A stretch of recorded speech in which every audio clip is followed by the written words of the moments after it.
Just look at this madness. Look at the insanity. President Donald Trump keeps dismantling the constructions of the transgender community, and we are going to look at it.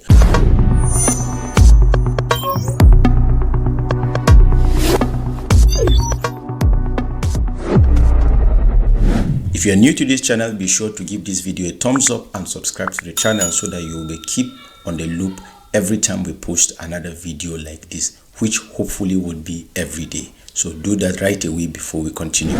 Now, without further delay, let's look at what's going on. President Donald Trump's controversial policies have been hitting the LGBTQ community very, very hard. In fact, on Thursday, Secretary of State Marco Rubio reportedly issued a directive ordering his staff to halt all passport applications with the X sex marker. Americans who don't identify as either male or female use this marker on federal documents for the past 3 years. However, with the Trump administration now only recognizing male and female genders, it seems like the existence of the gender-neutral sex marker has come to an end. On Thursday, Trump's Secretary of State Marco Rubio reportedly ordered his staff to halt all passport applications in the U.S. which have X written where they're supposed to mention their sex. The marker signals that the person does not identify as either male or female. As of today, it will henceforth be the official policy of the United States government that there are only two genders, male and female.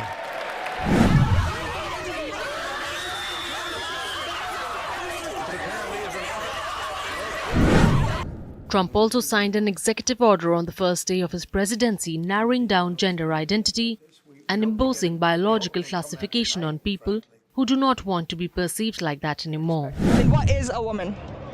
Well, they're going to have hormone replacements. I would say your hormones are probably what make you a woman for the most part. You can be born a woman, but, you know. What is a woman?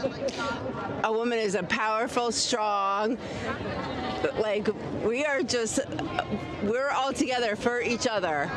What is a woman to you all? Someone that identifies as a woman. What is a woman? That's a question. What is a woman? A woman is anyone who identifies as a woman. Do you think there should be more than two genders in America? Yeah, I don't know what that executive order means. I don't know what the president declared. It means there are two genders, male and female. Do you disagree with that? How many genders are there, Harry? Yeah, come on, little guy. How many genders are there? Again, these guys don't know what they're talking about, so they won't be able Harry, to answer. how many genders are there? How many genders are there, Harry? How many genders are there? What's the legal? I'm gonna use Joe Biden's answers. At least two. At least two. That satisfies. Well, how many more other than male, female? That's a TikTok answer. There's at least two. Yeah. There's at least two. Well, no, hang on. There's male and female. It's like human brain Donald rot. Trump says there's male and female. There are two. Okay, Dave. How many more are there after male and female, Harry? There's at least two. The big question you want to ask is it okay for a lady to just wake up one day and say, from today, I don't want to be a lady, I want to be a man? Or a man to wake up just one day and say, from today, I don't want to be a man, I want to be a woman?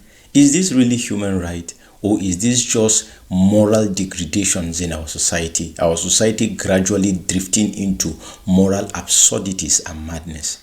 Now, most of these agendas, most of this transgender community, lesbians, homosexuals and all of that are rooted in one key concept: disobedience to the standards and the ordinances of God. And this didn't just start from today. Every time we try to remove God out of the equation, we could say, okay, people have rights and they have the liberty to do whatever they want to do, however they want to do it. But you must understand that our continuous stance on this is the fact that it violates the ordinance of God. It still boils down to us accepting whether this world was created by God or it was just a random collision of matter. We have nobody to be accountable to. We owe nobody our existence, and hence we can do whatever we want to do, whenever we want to do it, and however we want to do it. Oh, we all acknowledge or admit that yes, this world was created by someone who has a manual upon which he has prescribed whatever we need to do in order for this life to be the best it ought to be. And then we are just outrightly rebelling against the ordinances of this creator and the ordinances of this God. And personally, you know what? I feel this transgender nonsense and whatever. And personally, you know what? I feel these transgender absurdities in our society are deeply rooted in our disobedience to God, our rebellion to the ordinances and the standards of God. And if we acknowledge that there is God in heaven, then we have to acknowledge that these things attract wrath and judgment. Like, look at what is happening in America.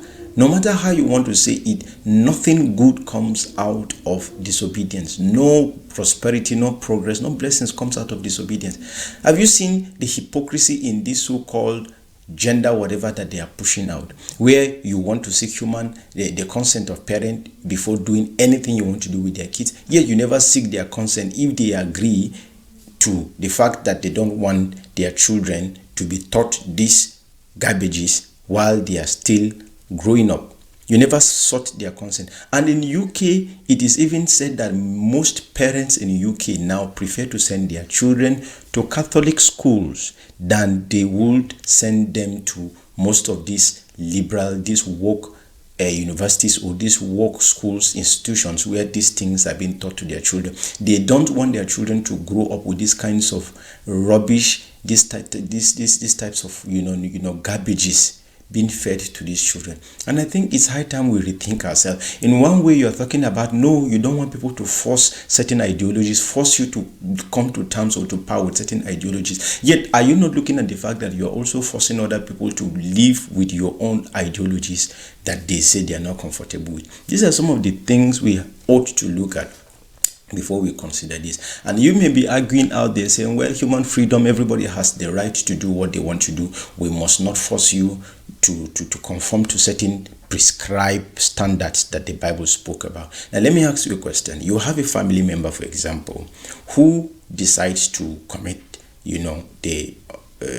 what I won't be able to mention on YouTube probably because of some of the copyright restrictions, or want to just go and throw themselves on the highway for whatever reasons, so that whatever would happen and then their lives will no longer be there again and all of that. And you genuinely love those people. Like, would you, in the name of human freedom or human right, or allow them to do what they want to do, how they want to do, allow them to do that? Sometimes this refusing to allow these people to go on with these things they are trying to do is not really a sign of hatred or opposition. It's indeed a sign of love. You will never have a dear family member of yours that you really, really love, and you see them trying to do something is going to be detrimental, harmful to them, and you would, in good conscience and good faith, allow them to go ahead with what they are doing.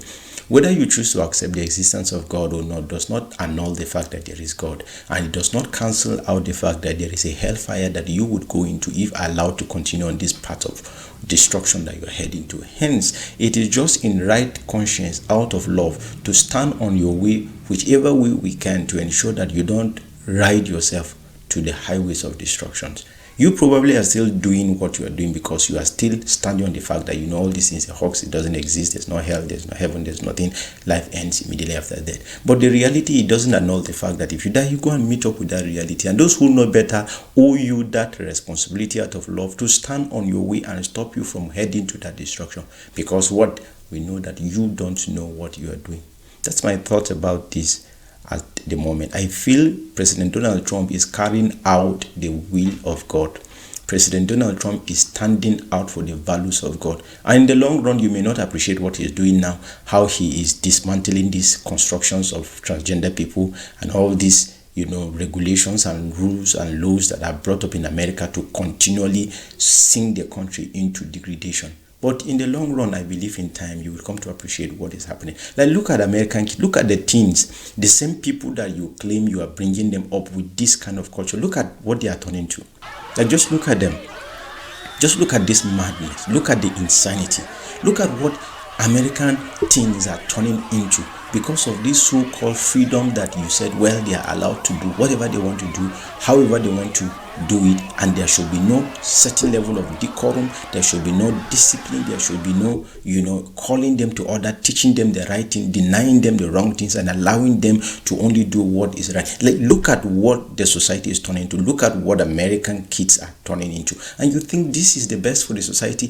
What do you think the society will look like in 10, 20 years from now if these things are continuing to go on like that? What kinds of human being do you think we are going to end up raising in the world? The only thing restraining the moral depravity in the minds of human beings? The reality is the thought of the knowledge of God and the fear of God. That is what is restraining the moral depravity and insanity of these people. And once you take away, the fear of God and the concept of God from the minds of these people, allowing them to do what they want to do, how they want to do, whenever they want to do, what do you end up getting? You end up, raising rebellious kids, rebellious children, rebellious people that have no regard for any rule of law, and they will continue to go deranged, mentally insane, entitled, opinionated. They will not have any kind of respect and regard for the elders nor the society, and in the long run they won't even have a regard for your country. Look at the college kids you are raising in America with these woke values you are teaching and you are training them. Are they not the ones now standing up against the country, fighting the country